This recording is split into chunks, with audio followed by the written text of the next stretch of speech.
કેવીની class YouTube ચેનલમાં આપ સરે મિત્રોનું હું દિલથી સ્વાગત કરું છું।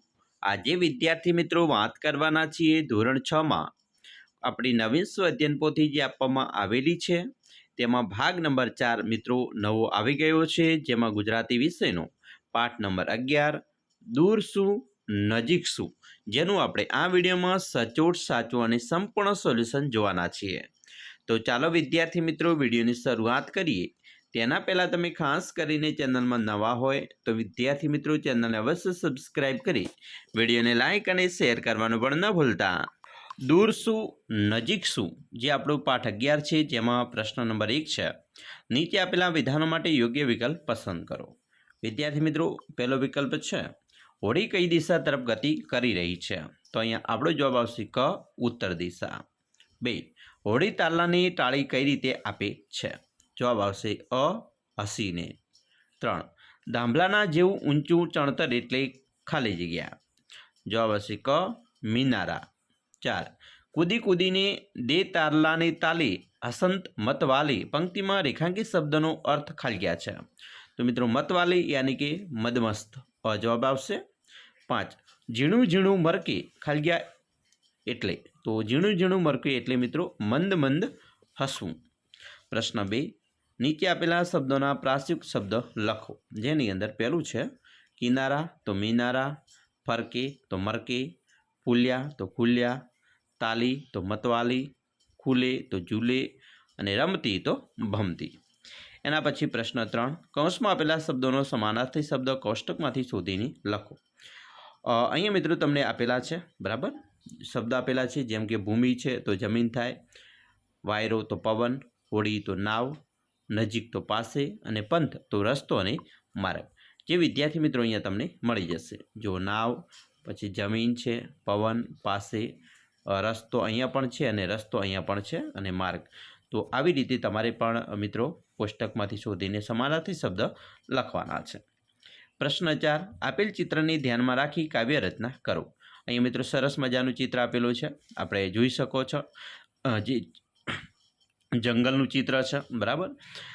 મિત્રો અહીંયા જોઈશું હાથીની સૂંઢ જંગલને શોભા વધાવે, વાંદરો ઉછળે વૃક્ષની ડાળને હલાવે, જીરાફનું ઊંચું માથું ઝાડ પર માળે, સિંહ ગરજતો જંગલને રાજ માનવે, મગર તળાવમાં શાંત રહે સજાગ, શાહમૃગ દોડે જાણે પવનનો મોતાજ, સાપ હળવેથી ઝાડની ડાળી પર સરકે, વૃક્ષો તળાવની ગાથાથી જંગલ ચમકે, તો આવી રીતે આપણે કાવ્ય રચના છે એ કરી શકીએ છીએ। પ્રશ્ન 5 નીચે આપેલી પંક્તિઓનો ભાવાર્થ લખવાનો છે। મિત્રો અહીંયા પહેલું છે છોને છોડે એ ભૂમિના કિનારા ને છેના મિનારા કે હોડીને દૂર શું નજીક શું, તો આનો જવાબ લખી શકાય કે જે સફરે નીકળે છે તેને તે ભલેને ભૂમિના કિનારા છોડે, દૂર દરિયા પાર જાય કે છોડે શહેરના ગગનચુંબી મિનારા, ભલા એટલે કે જે સફરે નીકળે છે તેને દૂર કે નજીકના ભેદ રહેતા નથી। બીજો પ્રશ્ન છે કોઈ રસ્તો ન સૂજે તો કોઈ રસ્તો તું શોધી લે, ઊભા રસ્તા વચાળે રહી જવાથી કર નહીં આવે।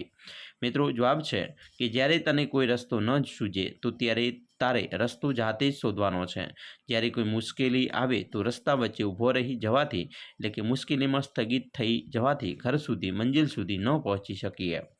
તેવી રીતે પ્રશ્ન 6 તેનો મિત્રો ઉત્તર લખવાના છે।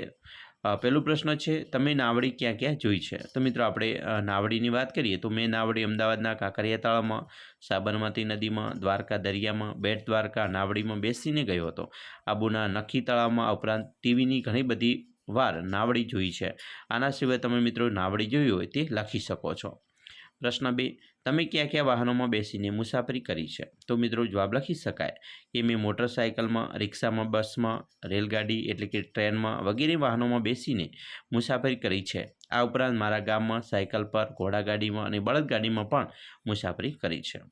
ત્રીજો પ્રશ્ન કોઈ તમને નાવડી ચલાવવાનું કહે તો તમે શું કરશો, તો મિત્રો જવાબ લખી શકાય કે કોઈ મને નાવડી ચલાવવાનું કહે તો મને નાવડી ચલાવતા આવડતી નથી, એટલા માટે હું એકલા નાવડી ચલાવવું નહીં, પરંતુ જો કોઈ વ્યક્તિ નાવડી ચલાવવાનો જાણકાર હોય તો હું તેની સાથે રહીને નાવડી ચલાવતા શીખું અને પછી નાવડી ચલાવવાનો પ્રયત્ન કરું, જેવી રીતે નાવડી ચલાવે અને મને માર્ગદર્શન આપે તેમ હું કાર્ય કરી નાવડી ચલાવું, બરાબર। આવી રીતે આપણે જવાબ લખી શકીએ।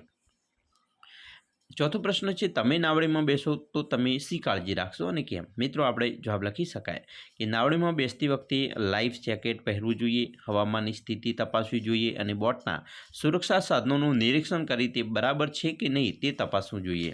એક સમયે એક વ્યક્તિએ બોટ પર ચડવું, વજનને સમાનરૂપે રહે અને એકબીજા બાજુ નમી ના જાય તે રીતે સ્થિરતા જાળવી બેસવું જોઈએ. બાળકોનું કાળજીપૂર્વક ધ્યાન રાખવું જોઈએ જેથી કોઈ અકસ્માત ન સર્જાય. એના પછી પાંચમો પ્રશ્ન છે, તમે દરિયા કિનારા જોયા છે? ત્યાં શું શું જોયું છે? તો મિત્રો, આપણે જવાબ લખી શકાય કે હા, મેં દરિયા કિનારો જોયો છે. જેમ કે મેં સુરતમાં ડુમસ, દ્વારકામાં તથા બેટ દ્વારકામાં, મહુવામાં ભવાની મંદિર, સોમનાથ વગેરે જગ્યાએ દરિયા કિનારો જોયો છે.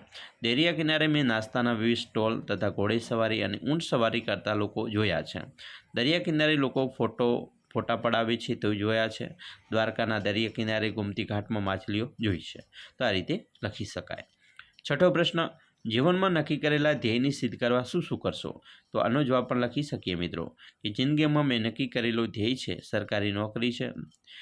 તે મેળવવા માટે હું અથાગ પ્રયત્નો કરીશ. વિવિધ જગ્યાએથી જ્ઞાન મેળવી અને કઈ રીતે તૈયાર કરી શકાય તે બધી માહિતી મેળવી અને હું ખૂબ જ ખંત અને ઉત્સાહથી મહેનત કરી અને સરકારી નોકરી લઈશ. તેમાં મને જો નિષ્ફળતા પણ મળે તો પણ હું નિરાશ થયા વગર મહેનત કરતો રહીશ અને સરકારી નોકરી મેળવીશ. આવી રીતે જવાબ લખી શકાય. પ્રશ્ન મિત્રો 7, નીચે આપેલા ફકરાનું વાંચન કરી સમય નોંધો. મિત્રો, અહીંયા સરસ મજાનો ફકરો આપેલો છે. આપણે એને કેટલી મિનિટની અંદર મિત્રો આ ફકરો વાંચી શકીએ છીએ એ માટેના પ્રયત્ન કરવાના છે. આપણે મિત્રો વાંચન સમય 1 મિનિટનો રાખવાનો છે, પરંતુ તમે પ્રથમ વાંચન કેટલી મિનિટમાં કર્યું તો ધારો કે મેં 56 સેકન્ડમાં કરેલું છે. બીજું વાંચન તો કે ભાઈ એથી ઓછું થાય, કારણ કે વારંવાર શબ્દ એકના એક રટણ થાય તો આપણે બીજું 54 સેકન્ડમાં થયું અને ત્રીજું તો 51 સેકન્ડ. તો આવી રીતે તમારે પણ મિત્રો આ ફકરાનું વાંચન કરવાનું છે અને કેટલી મિનિટની અંદર કેટલી સેકન્ડમાં તમે પ્રથમ, બીજું અને ત્રીજું વાંચન કરો છો એ અહીંયા નોંધવાનું છે. તમારી ફોનની અંદર સ્ટોપવોચ પણ ગોઠવી શકો છો. બરાબર. પ્રશ્ન 8, રેખાંકિત શબ્દ ઉત્તર તરીકે મળે તેવી રીતે પ્રશ્નો બનાવી લખો. પહેલું છે, ભરૂચની સિંગ ખૂબ જ પ્રખ્યાત છે. તો મિત્રો લખી શકાય કે ભરૂચનું શું ખૂબ પ્રખ્યાત છે, ક્યાંની સિંગ ખૂબ પ્રખ્યાત છે, ભરૂચની સિંગ કેવી છે. તો આવી રીતે આપણે જવાબ એને પ્રશ્નો છે એ બનાવી શકીએ. બીજો પ્રશ્ન, ગુરુવારે ભારત અફઘાનિસ્તાન દેશ વચ્ચે ક્રિકેટ મેચ છે.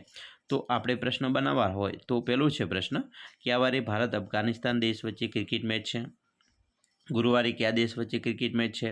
ગુરુવારે ભારત અફઘાનિસ્તાન દેશ વચ્ચે શું છે? બરાબર. તેવી રીતે ત્રીજો પ્રશ્ન છે, ગંગા ભારતની સૌથી મોટી નદી છે. તો આપણે એના પણ પ્રશ્નો બનાવી શકીએ કે ભારતની સૌથી મોટી નદી કઈ છે? ગંગા કયા દેશની સૌથી મોટી નદી છે? ગંગા ભારતની કેવી નદી તરીકે ઓળખાય છે? એવી રીતે ચોથો પ્રશ્ન છે, ગાંધીનગરની હરિયાળી નગરી કહે છે. તો એના પણ 3 પ્રશ્ન બનાવવા હોય તો આ રીતે બની શકે કે ગુજરાતના કયા શહેરની હરિયાળી નગરી કહે છે? ગાંધીનગરની કેવી નગરી કહે છે? ગાંધીનગરને બીજા કયા નામથી ઓળખવામાં આવે છે? પ્રશ્ન મિત્રો 9 જોઈશું. આપેલી પંક્તિઓ આડી-અવળી છે તો એને યોગ્ય ક્રમમાં આપણે ગોઠવીને ફરીથી લખવાની છે. તો મિત્રો પહેલું છે, સડ એકવાર ફૂલ્યા ભર્યા. તો અહીંયા મિત્રો આપણે લખી શકીએ કે એકવાર સડ ભર્યા ફૂલ્યા. તેવી રીતે બીજું છે એ આડાવળી પંક્તિને આપણે આ રીતે લખી શકીએ કે સામે આભનાથી આંગળા ખુલે. ત્રીજી પંક્તિમાં આવશે, કૂદી કૂદી તે તારલાને તાલી. અને ચોથી પંક્તિ છે, કદી જંજાને વીંજણે રમંતી. અને પાંચમી પંક્તિ છે, આજ બીજકલા દેખીને ઉપડી. બરાબર. તો આવી રીતે આપણે અને મિત્રો આડાવળી પંક્તિઓને યોગ્ય ક્રમમાં ગોઠવીશું. પ્રશ્ન 10 છે, આપેલા વાક્યમાં સંયોજક સુધારી વાક્ય ફરીથી લખવાનું છે. મિત્રો અહીંયા છે સંયોજક, જુઓ તમે જોઈ શકો છો. પહેલું છે, નોળિયો સાપ કરતાં વધારે ચાલાક પણ ચંચળ હોય છે. બરાબર. તો ચાલાક અને ચંચળ આવે. એવી રીતે બીજું, તમે જુનાગઢ પહોંચો કે સાસણ, એટલે તો તમે જુનાગઢ પહોંચો એટલે સાસણ. બરાબર. પછી ત્રીજામાં આવશે, મારો નંબર આવ્યો અને એની જગ્યાએ પણ એ મને પીરસતો ન હતો. ચોથું, તદ્દન સાદું પરંતુ સગવડવાળું ઘર હતું. તદ્દન સાદું છતાં સગવડવાળું ઘર હતું. આ રીતે લખી શકાય. તો વિદ્યાર્થી મિત્રો, આવી રીતે તમારો જે પાઠ નંબર મિત્રો 11 છે, બરાબર, તેનું આપણે સંપૂર્ણ, સચોટ અને સાચું સોલ્યુશન જોયું. આવા જ વિડીયો જોવા માટે આપણી ચેનલને મિત્રો અત્યારે જ સબસ્ક્રાઈબ કરી લેજો, જેથી કરી ધોરણ 6ની અંદર તમામ પ્રકારની સ્વાધ્યાય પોથી સોલ્યુશન હોય, સ્વાધ્યાય સોલ્યુશન હોય, એકમ કસોટી પ્રશ્નપત્ર સોલ્યુશન હોય કે વાર્ષિક પરીક્ષાના પ્રશ્નપત્રનું સોલ્યુશન છે એ તમામ પ્રકારનું સોલ્યુશન તમને મળતું રહે. તો ચાલો મિત્રો, ફરી મળીશું નેક્સ્ટ વિડીયોમાં. અમને રજા આપશો.